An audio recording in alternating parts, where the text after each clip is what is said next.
So we got some goodies for you today, and it's up to date and it's showing you what happened. But people fail to remember what happened in the year 2000. Now this is before 9/11. Then we have a lot to say about 9/11. But I'm going to introduce to you Fahrenheit 9/11 with Michael Moore. Enjoy it, and we'll be right back at you. Graham, can you see this? Nope. No. I'm going to switch over. I'll come back after the...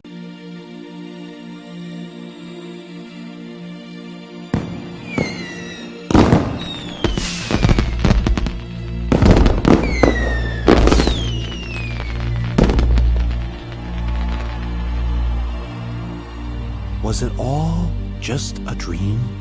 God bless you, Florida. Thank you. Did the last 4 years not really happen? Look, there's Ben Affleck. He's often in my dreams. And the taxi driver guy, he was there too. And little Stevie Wonder, he seemed so happy, like a miracle had taken place. Was it a dream? Or was it real? It was election night 2000, and everything seemed to be going as planned. In New York, Al Gore is our projected winner. The Garden State is green for Gore. We project that Mr. Gore is the winner in Delaware. This state has voted with the winner in Excuse me 1 second. I'm so sorry to interrupt you. Mike, you know I wouldn't do this if it weren't big. Florida goes for Al Gore. CNN announces that we call Florida in the Al Gore column. Then something called the Fox News Channel called the election in favor of the other guy. Gotta interrupt you. Fox News now projects George W. Bush the winner in Florida, and thus it appears the winner of the presidency of the United States. All of a sudden, the other network said, hey, if Fox said it, it must be true. All of us at the networks made a mistake and projected Florida in the Al Gore column. It was our mistake.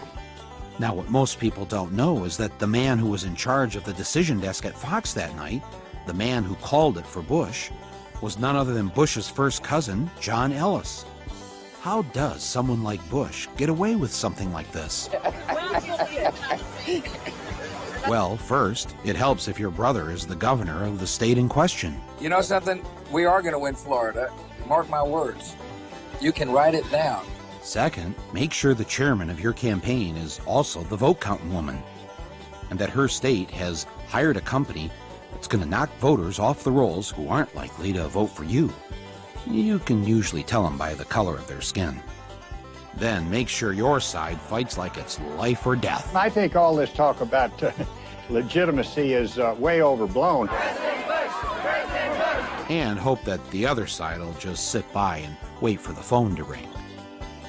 And even if numerous independent investigations prove that Gore got the most votes, if there was a statewide recount under every scenario, Gore won the election. It won't matter, just as long as all your daddy's friends on the Supreme Court vote the right way. While I strongly disagree with the court's decision, I accept it. What we need now is acceptance. We have a new president-elect. It turns out none of this was a dream. It's what really happened. On the day the joint session of both the House of Representatives and the Senate was to certify the election results, Al Gore, in his dual role as outgoing Vice President and President of the Senate, presided over the event that would officially anoint George W. Bush as the new president. If any congressman wanted to raise an objection, the rules insisted that he or she had to have the signed support of just one senator. Mr. President, and I take great pride in calling you that, I must object because of the overwhelming evidence of official misconduct, deliberate fraud, and an attempt to suppress voter turnout. The chair must remind members that under Section 18 of Title III, United States Code, no debate is allowed in the joint session. Thank you, Mr. President. To answer your question, Mr. President, the objection is in writing, signed by a number of members of the House of Representatives, but not by a member of the Senate. Mr. President, it is in writing and signed by several House colleagues on behalf and myself of the 27,000 voters of Duval County, in which 16,000 of them are African Americans that was disenfranchised in this last election. Is the objection signed by a member of the Senate? Not signed by a member of the Senate. The Senate is missing. Mr. President, it is in writing and signed by myself on behalf of many of the diverse constituents in our country, especially those in the 9th Congressional District, and all American voters who recognize that the Supreme Court, not the people of the United States, decided this election. Is the objection signed by a senator? Unfortunately, Mr. President, it is not signed by one single senator.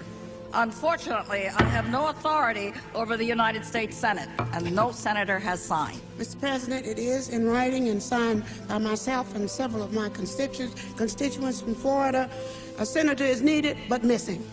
Is the objection in writing and signed by a member of the House and a senator? The objection is in writing, and I don't care that it is not signed by a member of the Senate. The chair will advise that the rules do care, and the signature of the senator. Not a single senator came to the aid of the African Americans in Congress. One after another, they were told to sit down and shut up. And it's a sad day in America, Mr. President, when we can't find a senator to sign the objections. The gentleman will suspend. Won't sign objections, Mr. President. The gentleman will suspend. Inauguration coverage, 2001, on a nasty, but it could be worse kind of day in Washington. Where do we want justice? Where do we want it now? On the day George W. Bush was inaugurated, tens of thousands of Americans poured into the streets of D.C. in one last attempt to reclaim what had been taken from them. They pelted Bush's limo with eggs and brought the inauguration parade to a halt. The plan to have Bush get out of the limo for the traditional walk to the White House was scrapped. Bush's limo hit the gas to prevent an even larger riot. No president had ever witnessed such a thing on his inauguration day.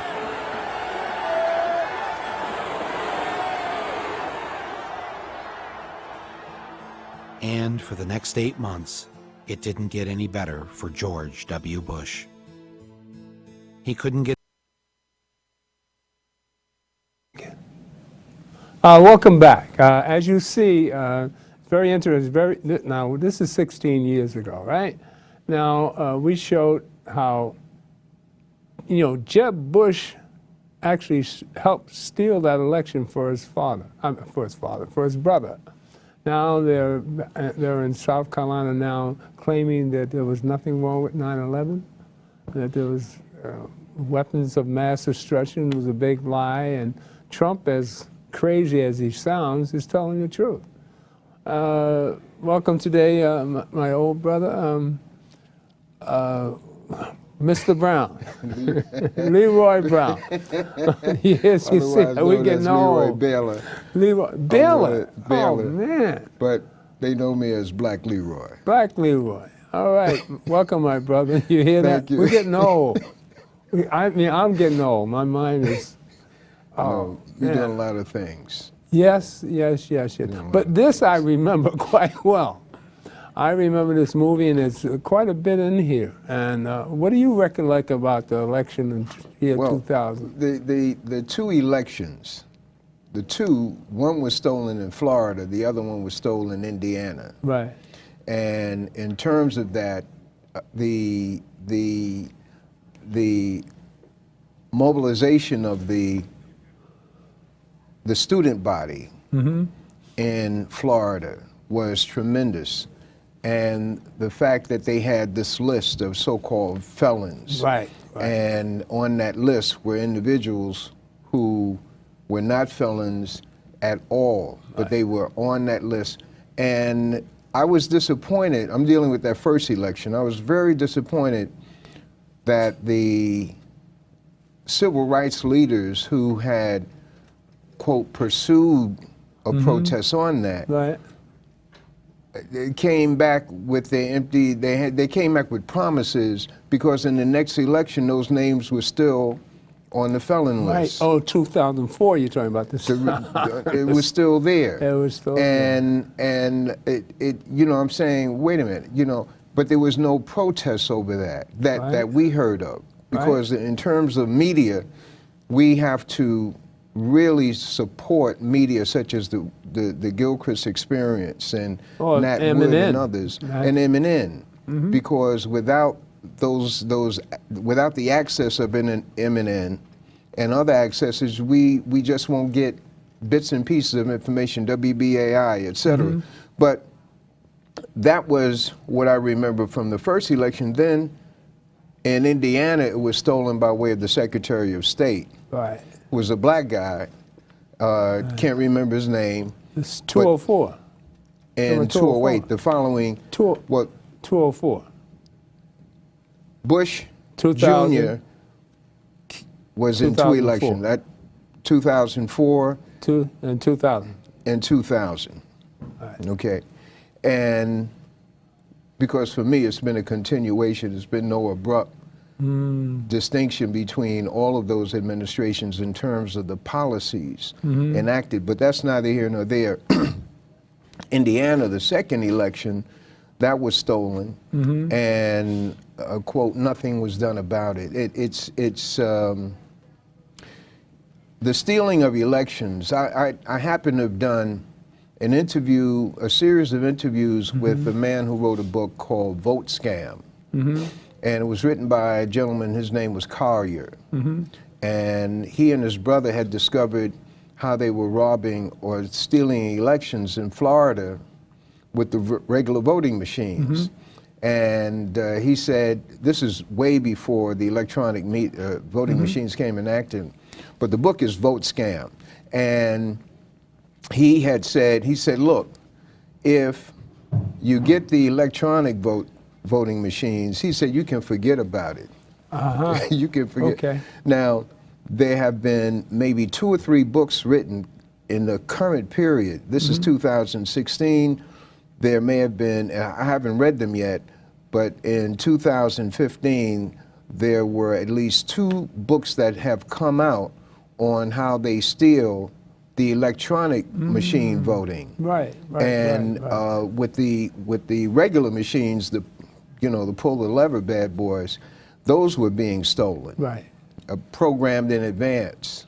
And his book, Vote Scam, is about a little pamphlet size. And he died, but every major election, I would call him and get his assessment on the election. So I would have called him for this upcoming election, so-called election, and gotten his insight. So when you ask me about Fahrenheit, there are other materials that are out here that talk about how the voting process has been stolen in America. Graham, are you watching all this? We got Graham on the Skype. Oh, yes. Hey, I'm fantastic. And listening. God bless you, brother. You remember Leroy? Yeah. Yes. Leroy and I separated by a few days and birthday. Yeah, you've got the stealing of your. Just a few days. I say you get it delayed. Yeah, I turned that off. Okay. All right. I got to listen through Skype because otherwise it's not good.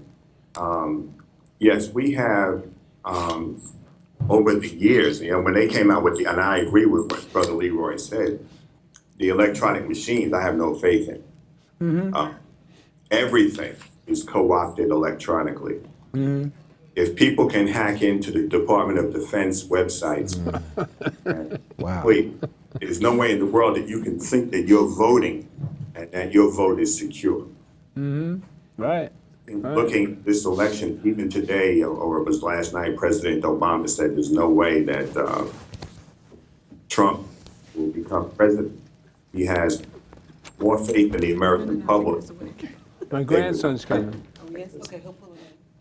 But we have to remember that none of this has anything to do with the popular vote.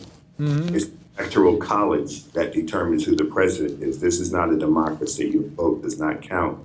It is what the electoral college says in the end. Kennedy did not have the popular vote in 1960.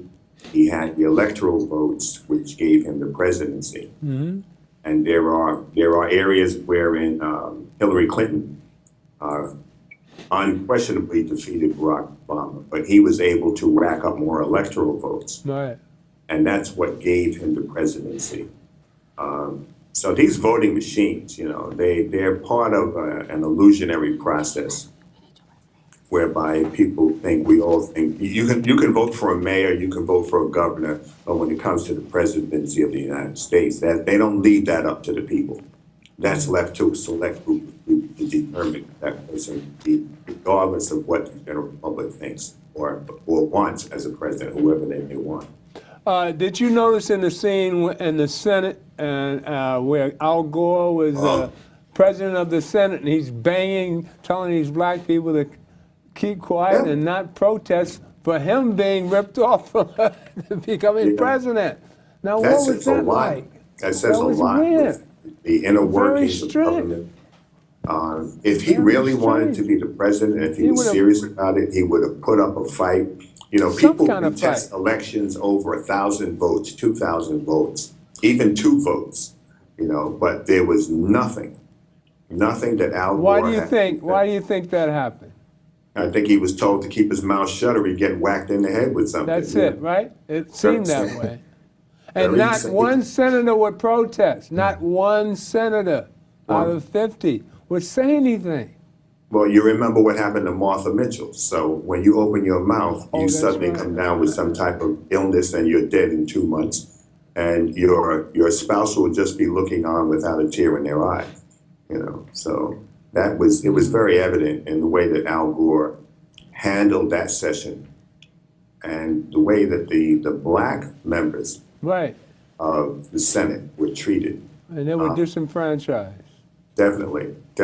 We spent a night with Sister McKinney years ago down on the Lower East Side discussing all of the events that went down.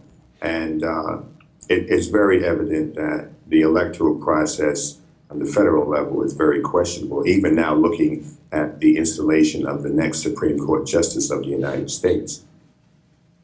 Well, you know what I'm going to do? I'm going to play the next one, which is about the Iraq War. Now, we're just going to move up 3 years because I think Bush needed something to do in 2001, right? He needed, because things were, you saw in the piece there, you know, they were throwing eggs at him, they were protesting, and Bush more or less went into hiding for a year 2001. Now, we'll show what happens. We're going to update it up to 2003. Now, we're just about to go, and this is after 9/11. Well, maybe I should play 9/11 first to give you an idea of the conspiracy there. Now, we have a long piece on 9/11, but I won't play the entire thing. But we're going to show what happened with Silverstein. You remember Silverstein? Now, Silverstein leased the World Trade Center, I forget how many millions, 9 months. He got 2 for 1. 9 months before they were, he leased it. They didn't buy them. He leased it. But I forget how many millions, $8 million, I think, or something like that. And then he put insurance on, double indemnity, in case there was a terrorist attack. You tell me this, and now we're going to show you what happened to Building 7 that wasn't hit by any plane. Yet, you know, now it takes time to put in planned demolition. You know, it takes months to plan to take down any of these buildings. Now, we're going to show you how they took down Building 7, all right? Never mind the other 2 larger size ones, right? Now, people think that 2 planes can hit buildings this size and come down, come on, in 10 minutes?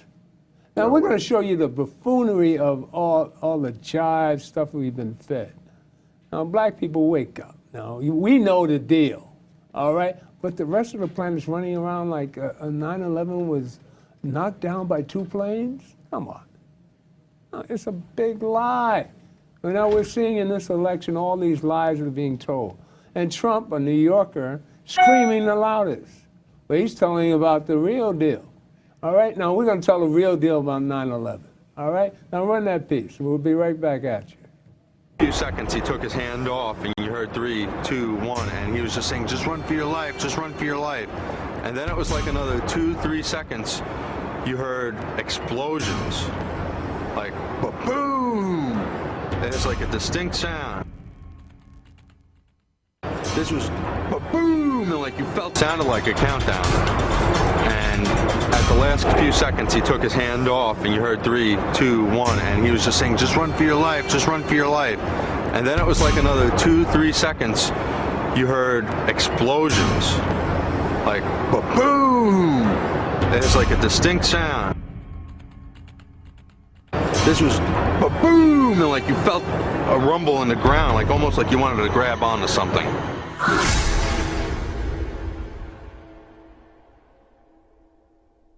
According to Larry Silverstein, on the morning of September 11, 2001, he attended an appointment with a dermatologist. Where were you on September 11th? I was home. And the only reason I wasn't where I was every morning subsequent to the 26th day of July, my mornings were spent usually at a breakfast meeting at Windows, an 8 o'clock breakfast meeting, Windows, the top of it, and then going down to visit with my tenants, my new tenants, at the Trade Center, getting to know them, understanding their problems and so forth, ascertaining how we could service their needs better, which is one of the first things you do when you acquire a property. You begin to meet your tenants and start talking with them. And so my mornings were spent at the Trade Center, and then by noon I was back uptown. And so that particular morning, because I have light-colored hair and fair skin, and I'm an annuity to the dermatologist, my wife, God bless her, had made an appointment for me at the doctor. And I remember dressing to go to the doctor and finally saying to my wife, I said, sweetheart, I've got so much to do downtown. I got to cancel this. I've got to go downtown. And she said, you're not going to cancel this appointment. You're going to the dermatologist. And, having been married now to the same woman for 46 years, you get this sense of determination on occasion, their voices. And I said, okay, yes, dear, I'll go. And then just minutes later, received a telephone call to turn on a television set and witnessed this horrendous circumstance. The first plane hitting, and then the second plane hitting. Of course, with the second hit, it became obvious that this was terrorism.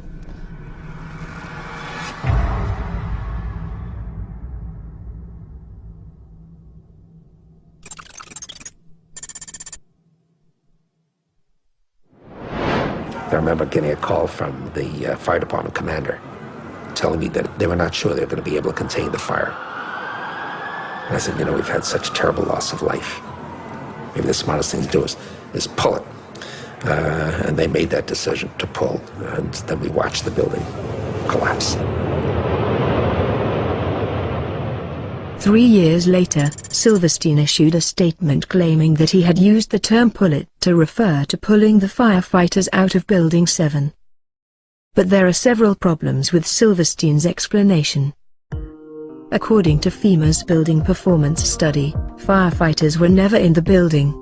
Preliminary indications were that due to lack of water, no manual firefighting actions were taken by the fire department. And these statements, from Popular Mechanics and the New York Times, confirmed that no firefighting took place in Building 7, and that the fire department had ordered firefighters away from the building at 11:30 a.m. Another problem is that Silverstein made no reference to the firefighters when he talked about Building 7 for the PBS documentary. Plus, after Silverstein stated that the decision was made to pull Building 7, he finished his sentence with these words. And then we watched the building collapse. This would indicate that the collapse of Building 7 was the direct result of the decision to pull it.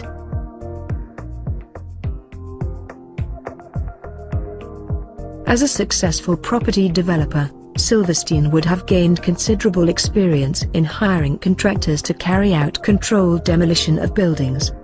It's reasonable to assume that he would be aware that the term pull is often used by demolition experts to refer to bringing a building down.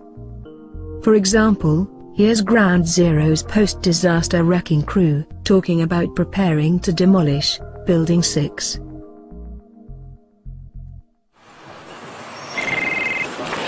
Hello?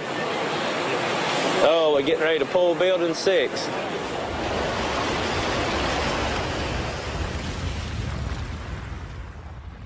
When referring to Building 7, it was Silverstein who suggested that the smartest thing to do was to pull it. And I said, you know, we've had such terrible loss of life.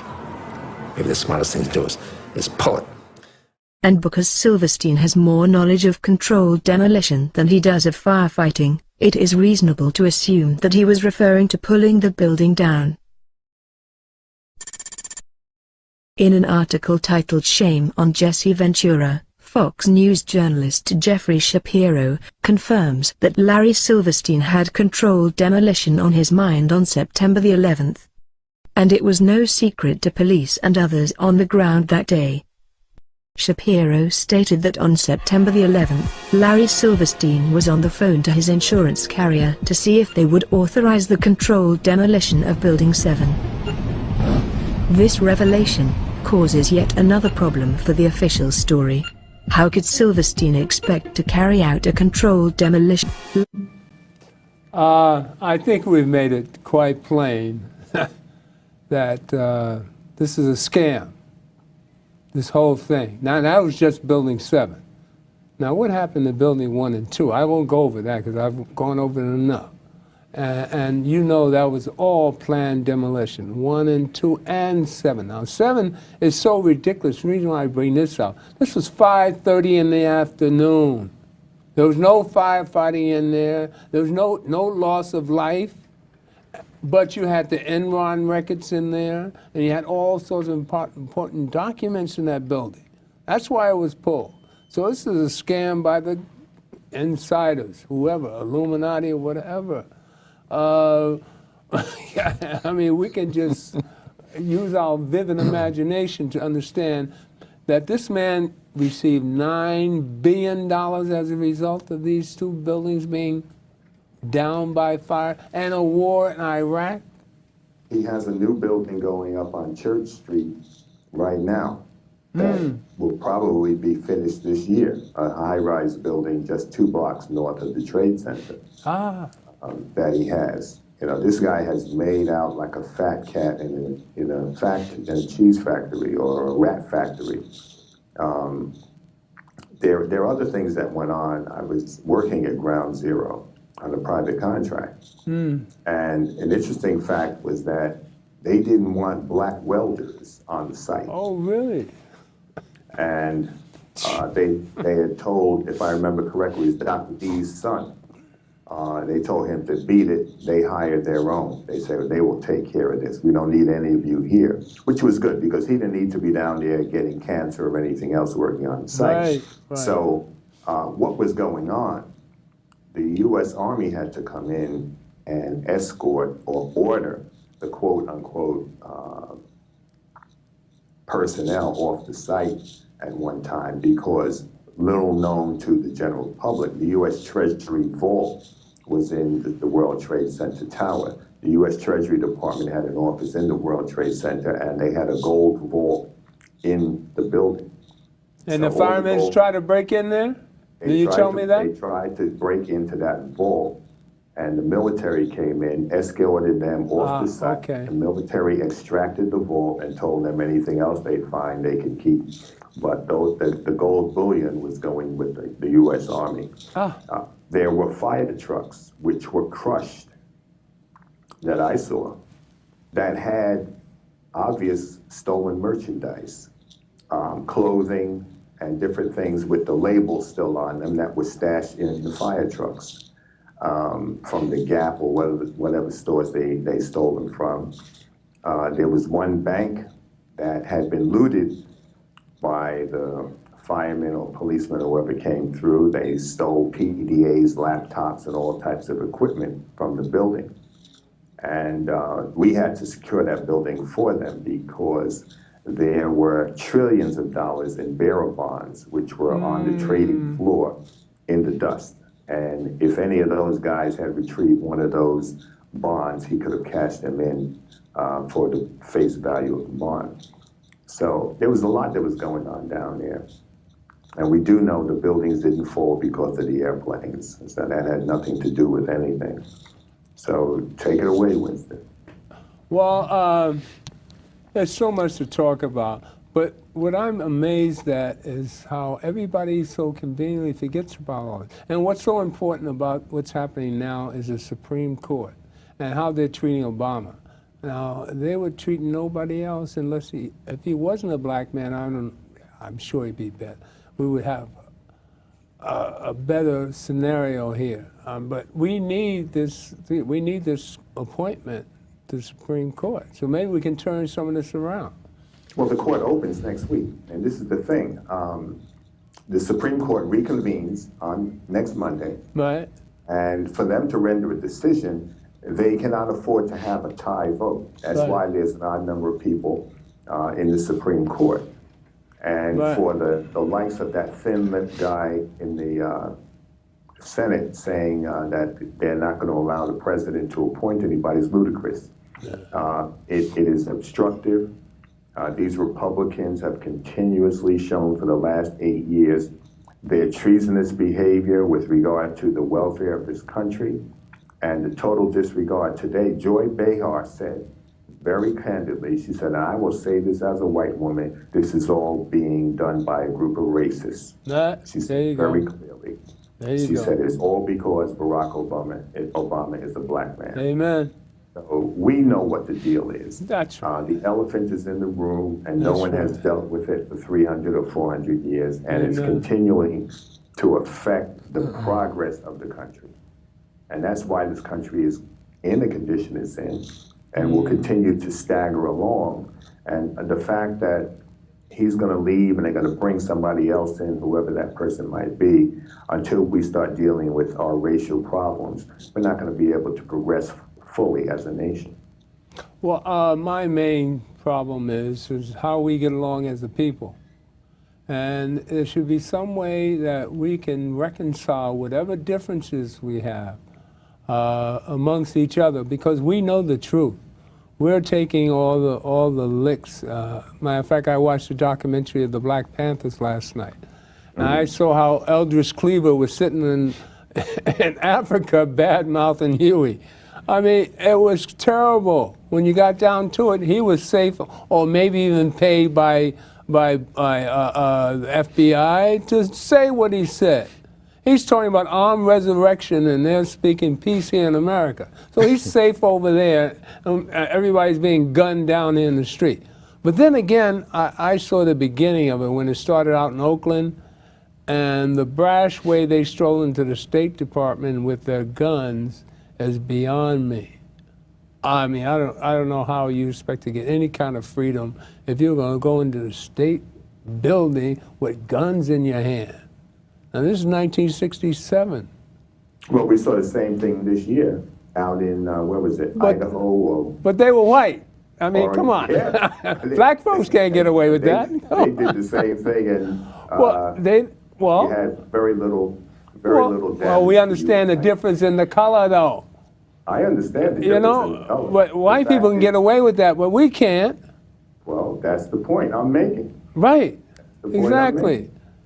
And one of the battles that we fought against our different politics, introducing Brother Leroy and the difference between Elijah Muhammad and Malcolm X. There's a feud there. Well, what's important for me with the relationship of Malcolm X and the Honorable Elijah Muhammad is that there was a difference. There was an estrangement. However, when you look at what Malcolm, his role in the Nation of Islam, he never, to my knowledge, went back on that. He never said, hey, I said eating pork is bad, you should eat pork. Right. He never talked about giving up the respect of the black woman. Oh. He never talked about not educating your own. All those basic principles that he got from the Honorable Elijah Muhammad are still intact, to my knowledge, with Malcolm. Oh, yeah. That difference that came about is there, but it did not supersede his acceptance and still promotion of the unity of black people around the world, etc. Now, getting along with Caucasians, that's common sense, but it comes with this caveat, and that is have a knowledge and appreciation of yourself. Amen. Because our relationship with Caucasians has been one of a subservient relationship, as opposed to dealing with Caucasians on an equal basis. I've always dealt with as an equal. I'm dealing with us as a community, as a people. The process of making a Negro is real.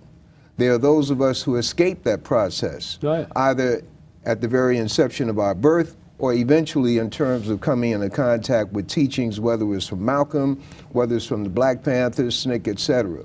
The point that you made about your concern with us as a people getting along is it relates to everything that's preceded us in this conversation by the false elections, the bogus elections. If elections are stolen, if Al Gore betrays the very people who are fighting for his election, if that, we have to look at this. If Hillary Clinton's husband wrote or signed into law welfare laws, so-called welfare laws and prison laws that has put thousands, hundreds of thousands of black men and women in prison, and in terms of his welfare law, have deprived women of their children, in terms of the ACS, you know, the ACS, the stipulation.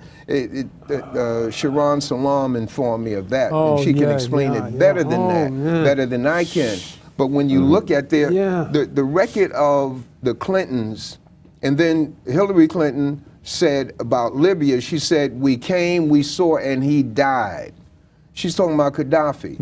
Now, black people in America don't know what Gaddafi was doing, but Africans do know. Africans know. He was trying to unite Africa. Well, the first thing that he did, he set up and I'm giving it to you, my version, he set up the satellite where they didn't have to go through France and Britain in order to call Africa. He bypassed all of that. That was an innovation. A brother I know, his name is, I call him Yusuf Solar. Anyway, Brother Yusuf deals in solar energy, and he goes over to Africa periodically. He said he was in Sierra Leone, and he saw all of these tractors, these brand new tractors. I'm going back a couple of years, 3 years. There's all these brand. So he asked the African brother. He said, "Where are these tractors coming?" He said, "Those are gifts from Gaddafi." So, and then Gaddafi in his own country had created a pure water project where they had the largest pure water project, I believe, in the world. And every time there was a family that got married, they got a bonus. They got free this, free education, wherever they wanted to go in the world. That's what was happening, some of what was happening in Libya. So when they came in and destroyed Libya, which they're doing now, they're still doing that now. You look at Hillary Clinton, you know, when you see Negroes, and I used to work in marketing, and I know how to buck dance. I know how to shin and grin. I know how to do that. Then when you see this political season come up, you see all our people, they're skinning and shinning, grinning, and getting a few dollars or a chance to get biscuits and chicken and grits at a restaurant in Harlem. Well, if we're not in it, we don't win it. So I don't deprive them of anything. But you suggest we don't vote? No. What I'm saying, you and I or I'll put it this way, my people cannot afford to follow individuals who are getting a dole for themselves and nothing comes to black people. They're getting a dole. You can't, what do we get from the black congressional caucus except going along with the go along, because you got to be in it to win it. And it's nothing but compromise. And we're the ones who are compromised on. What else is there? Nationalism? Well, nationalism is a concept that we are a group of people and that we have a common destiny. Okay. That we have a common, now we have a common destiny whether we realize it or not, because we're in the house of the fox, as Malcolm would put it. Right. And we are, quote, right now in the state of being chickens getting ready to be roasted. The situation in America, regardless of the politics, demands that black people come together and begin to do something for self, starting in our own families. Forget about uniting with me. Forget about that. Unite within our own families. Get Hasn't our it own always families been like together. this? It's always been like this. You, brother, it ain't not my experience. When we begin to focus in our own families and begin to teach our own children. No, what I mean, we've always had this problem. Problem? The problem of getting along with each other, we used to take care of family a little better than we do today. Well, I'll put it this way. The Honorable Elijah Muhammad prophesied that one day the truth would be plain enough for a fool to see. When you and I see the hell that black people have been going through in terms of what is called police brutality. Oh, yeah. There is no difference than 1941 except the video. We now see video. So that which we were blind to yesterday, we can't say we didn't know. So when we see this, you say, all right, Brother Wilkinson is on the phone. He says he's in police force background himself. So it's what do you do? Do you remain a victim, or do you come together as a group of people with a united front? Forget about guns, but if you come together as a united front, that's the biggest thing that can be done in our favor today. And the only person I see out there doing anything about police brutality is Reverend Sharpton. No, he's not the only one. That's not true. Who else is out there? Near true. Who else is out Not there? even near true. Who else is out Where there? is it? There's something going on all across Speak the up. country that people Speak are up. involved in. Like who? Give me somebody else. There are groups and organizations, not only in New York, they're in Philadelphia, they're in Chicago, they're in Detroit, they're all across the country. There are people speaking out against police brutality. Oh, Reverend Sharpton speaking is out. the only person about police brutality. And He's the not most first organized. person. He's the most organized I can find. Before he was born, people dealing with police brutality. You can just open up the computer, go on the internet, and you will see people that were talking about the ills of police. Martin Luther King spoke against police brutality in the 1950s. All right? This is nothing new. There's nothing new. He's not the only one talking about it. He's not the first, and he's not the only one talking about it. Well, he's my hero. That's good. But don't say He's my hero. He's the only one I see being effective with it. And he has. That's an erroneous statement. No, come on. I see it for myself, man. Well, let me interject. I see it for myself. Let me interject. There's the brother in New Jersey. Is Al Ham? Is his name Ham? The brother in New Jersey. Was that a Nan chapter? HAMM. He's way out in the forefront in New Jersey, right in Newark. So there are people. There's a tired guy over there that was working with us many years ago, over 25 years ago. Yeah, this ain't nothing new. Well, if anything happened to me, I'm gonna call Rev. And you should. First person I'll call. You should. We should. You should. We should. There's no problem with that. I think he's a disciple of Martin Luther King, and he's done well in my eyes. Well, it's not right for us to today, 2016, unless somebody absolutely betrays black people to disparage them, quote, in public. So Brother Sharpton does what he does. Right. Roger Ware and the December 12th Coalition, they do what they do. Right. Roger Ware. James Yeah, McIntosh, he does what he does. I know all Alton Maddox, he does what he does. And so forth and so forth and so on. Sonny Carson, when he was around, he did what he did. But when it comes to police brutality? When it comes to police brutality, black people have to wake up and begin to not depend on one individual. You don't give Reverend Sharpton the title of... brother, I can't do that because I can't do that. You can't give... I give him credit, but I can't... Look. See, that's the problem with us as a people. You know, and our people don't give Barack Obama enough credit, as far as I'm concerned, and there's too much conflict between us on how we feel about Barack Obama. Well, brother, there are those of us... Now, we have the fight about Barack Obama in Libya. Definitely. All right? When you take out a Lumumba, when you take out a Gaddafi, who's portrayed as being some enemy of the United States when he was cooperating with the United States and he was giving money to people who were in the neocons. This is what he was doing to have a rapprochement. And at that point, they took him out because they despise those people who are lukewarm or come off as weak. They despise you. They respect you when you're strong, but when you compromise, they despise you. They will tell you in private.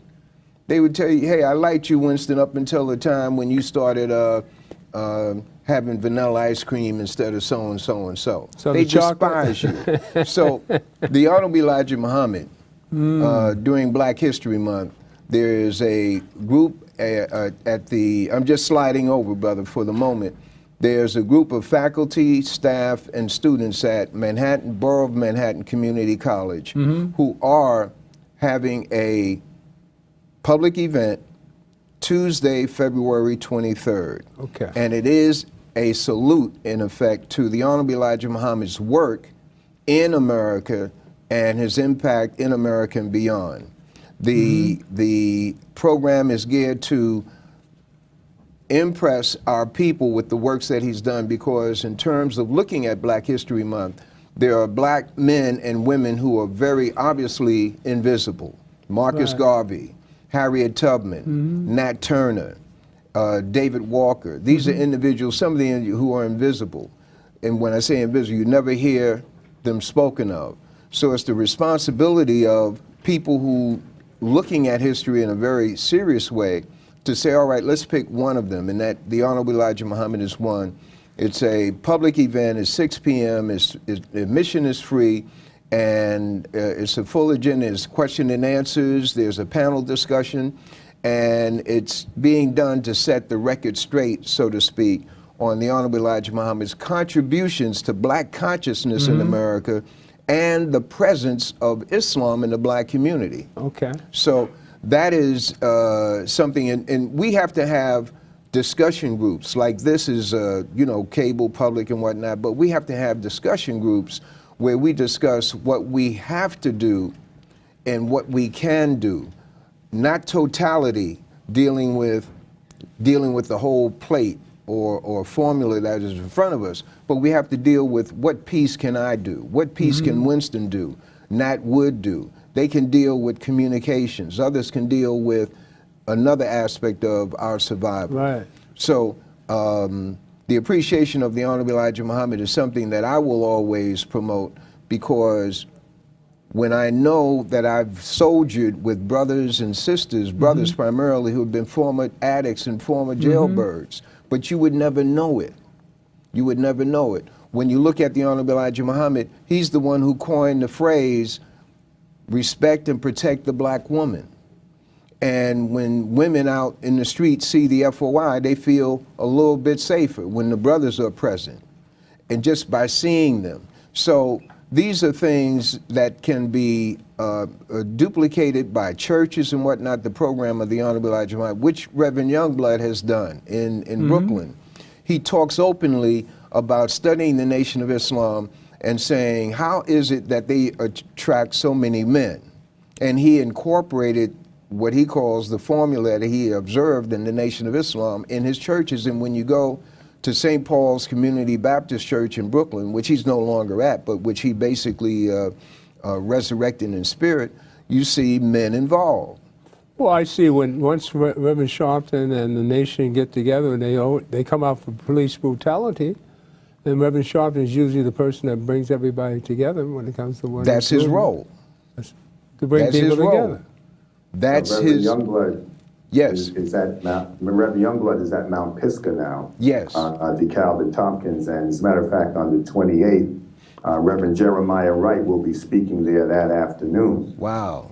Closing out the Black History Month at Mount Pisgah Baptist Church on Tompkins and DeKalb. Man, that's awesome. Okay. Jeremiah Wright is. Powerful. If you have a chance to go see that brother, he is straight with no chaser. Great. That's right. That's right. He's a bad brother. That's fantastic. And Jeremiah Wright had I've had the pleasure of interviewing him one time, but his legacy in Chicago is one of raising up a number of men and women leaders within his church. And he's done a tremendous job of creating scholars, not just a preacher, but individuals who are well versed and informed in the gospel and in the theology. He is not a light individual. He is, if you got a chance to go out there and videotape him, that would be a gem. Can you set that up, Graham? I can call Doc. I can call Doc. I'd like to be a gem. have him on the show. That'd be a smoke. It's going to be 10:30 in the morning, I believe. 10:30 in the morning he's speaking. On a Sunday? Sunday morning. Sunday morning. I'm usually at my church. Got to be there at 9:30 to get in. Oh. It's going to be jam. That's in Brooklyn. It's going to be jam. That's different, that's a different world for me. Matter of fact, on the March on Washington, the Million Man March, Reverend Youngblood, out of St. Paul, there were, I think, 1,455 men that went to the March on Washington out of St. Paul Community Baptist Church. I want to say this before we leave, going back to the World Trade Center. When I looked at the building 7 coming down, my mind went back to, the Twin Towers and the amount of life of the first responders that was lost. Hey, there you try. And that is something that you have to look at, and how cold that conspiracy is. As we say, man, that's cold. How can you? I mean, that's right. It's there just, you go. And that's my not point. To hear advocates for those deceased within the ranks of retired police and ranks of retired firemen who would say, hey, it didn't go down that way. The only ones who are talking are the architects and engineers, which is a website, and these guys have gotten together. But that is a painful thing, man. When you look at the restaurant, the guy says he was due to be at the restaurant. You look at the restaurant and those people are eating, the staff is in there working, the plane hits and they can't get out, and then the thing is brought down. Right. My wife's husband was the chief operating officer of the Port Authority of New York and New Jersey. And the only reason he didn't get killed was that was a primary day, and he went to vote before he went to his office. And by the time he got off the train, the building was already engulfed in fire. But Mr. Butcher saved the lives of hundreds of Port Authority workers that day that people will never know about. That's widely talking, but it was a black man that saved hundreds of people's lives as the building came down itself that day. And then look at the men and women who are suffering as a result of having worked there. That's right. And government doesn't want to give them anything. They had to fight to get an extension of the bill. Right. This is the insanity that people don't see. You throw your life out there for the system, and the system is constantly spitting in your face and discarding you with total disdain. This is exactly my point. And as you mentioned, I took firefighting when I was in the service. And I can't imagine being a firefighter and rushing in those buildings and willing to save lives, and they blow them up on you. But there are firefighters who talk in a lot of these documentaries who explain that we heard explosions all over the place. Exactly. I walked in and I heard all these explosions going on. Boom, boom, boom, boom, boom, boom, boom, boom. No plane. Now, why isn't this talked about in the elections? Donald Trump wants you to bring out the fact that it was an inside job, 9/11. Why is nobody talking about this? And here we're going through the same thing again. You know, lies. And this, I think we need to help Barack Obama get through his last year and unite with him somehow and get some sort of truth out of this. They say he's done nothing for black people. Well, what has he been allowed to do for anybody? You know, they've stopped him doing whatever he got through. He's lucky to get anything done. You know what I mean? He's lucky he's walked, you know. They just lame and lie about him like anybody. I mean, when he gets out of office, he'll just tell a real story. Could I do anything for black people? That's why I just put black on something. I was done. It was done. You know, and this is the way the world runs today. We laugh, but I mean, can you imagine going through all that trauma, becoming the leader of the free world, and they won't let you do anything because you're black? Huh? Huh? That's the American way, Bill. You know, but that doesn't stop us from trying. See, I don't give up and just, you know, I'll still fight every inch of the way to be whatever I think God wants me to be. And with that, you know, the God in me loves the God in you. Oh, I got another minute and a half. All right. See, I'm about to go off. But I saw the Panthers last night, man.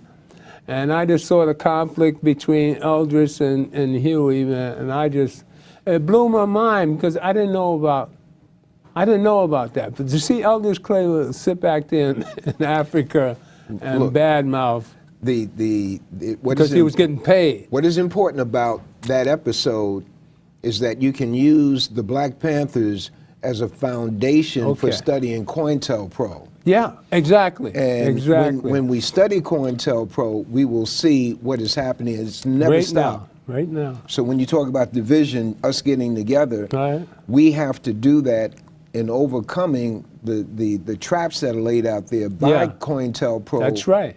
2, 3, 4. So with that all said, believe in Barack Obama.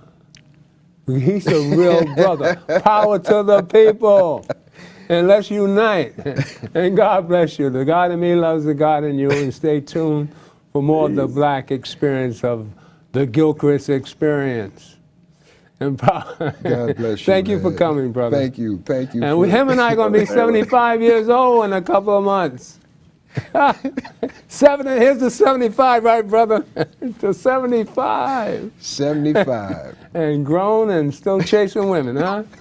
Get it, brother?